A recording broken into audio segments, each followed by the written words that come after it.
حضرت عثمان ابن عفان رضی اللہ تعالیٰ عنہ بیان فرماتے ہیں کہ رسول اللہ صلی اللہ علیہ وآلہ وسلم نے فرمایا، تم میں سے بہترین شخص وہ ہے جو قرآن کو سیکھے اور سکھائے۔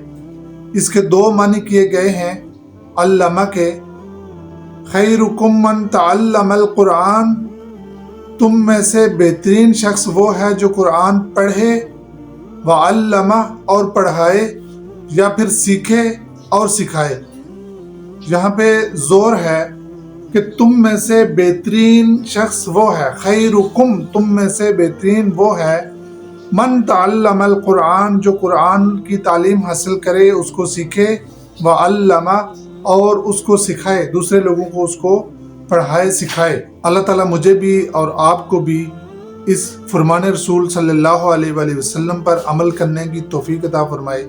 ہم بھی قرآن مجید پڑھنے والے اور پڑھانے والے بن جائیں، اس کو سیکھنے والے اور سکھانے والے بن جائیں، اور اس پہ عمل پیرا ہو کر اپنی اخروی زندگی جو ہے اس کو بہتر بنانے میں کامیاب ہو جائیں۔